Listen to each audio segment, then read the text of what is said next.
Well, hello, I'm Jason, and this is week one of my 24-week ultra marathon training plan.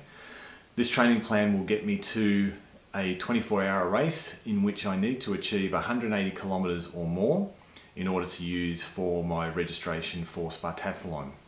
I've got two methods or two plans to get to Spartathlon.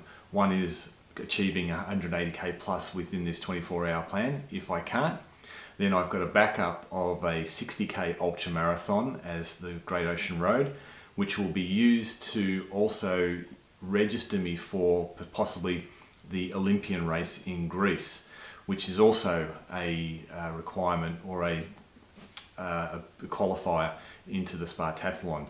So I've always got a plan B. I'd rather do the plan A, less running, but the plan B is there, and it actually wouldn't be a bad race to do.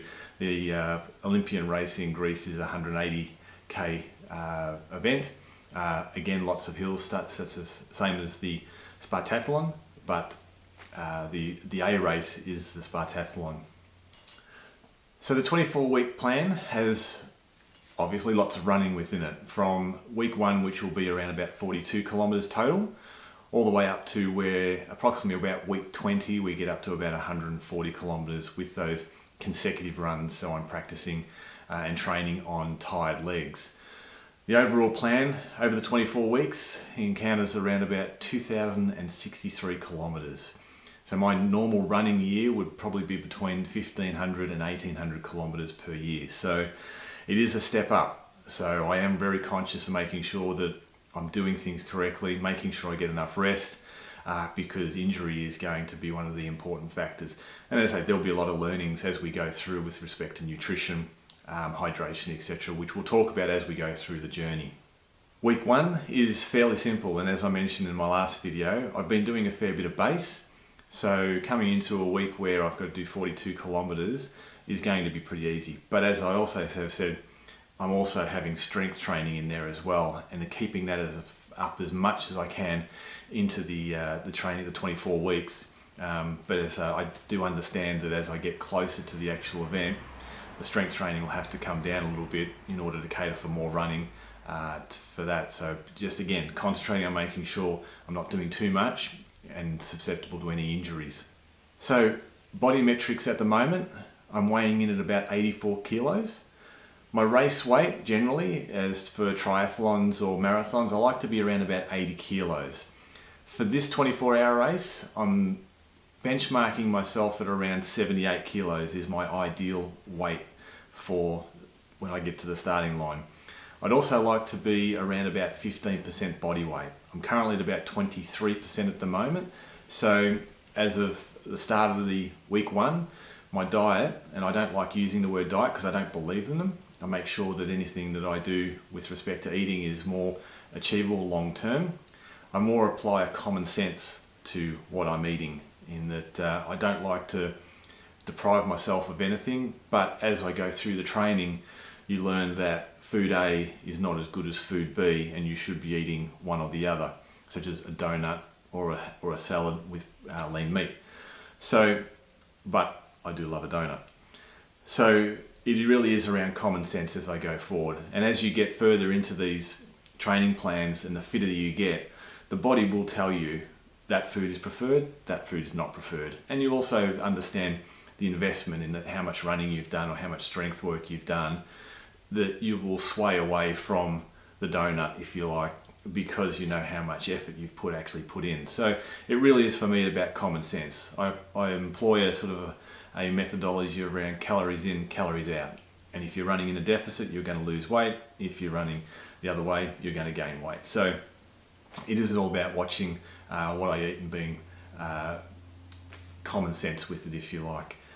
So, and I'm also conscious to make sure that as I get into the higher end of the training and the higher kilometers, that I am actually keeping my weight at the rates that I want it to be, and not losing too much weight and strength. So there's a bit of there'll be a lot of watching there. So from a body fat percentage point of view, I'm currently at 23.1. I'd like to be at 15. Now I've just made up 15 with no scientific basis or anything, but I think that's a happy medium in between being too low and too much and what's achievable. So 15 is the goal at the moment that I'll work towards, but as with all training plans, I'll reevaluate as I go along. If it's just going to be too hard, or it's not practical, or it's not going to give me any decent return with respect to that, it'll adjust.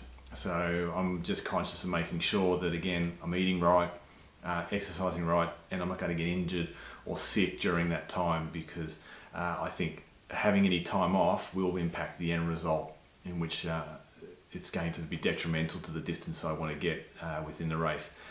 I do also have a plan for the 24-hour race, which I'll present in a later video.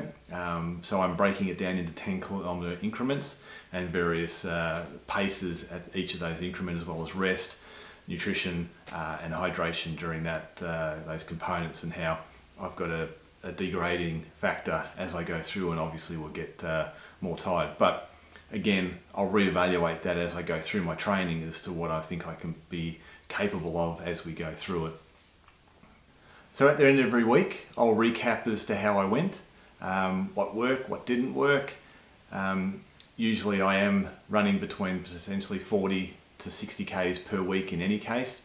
So there won't be a lot of learnings from me for those particular time periods through the workout or the training plan.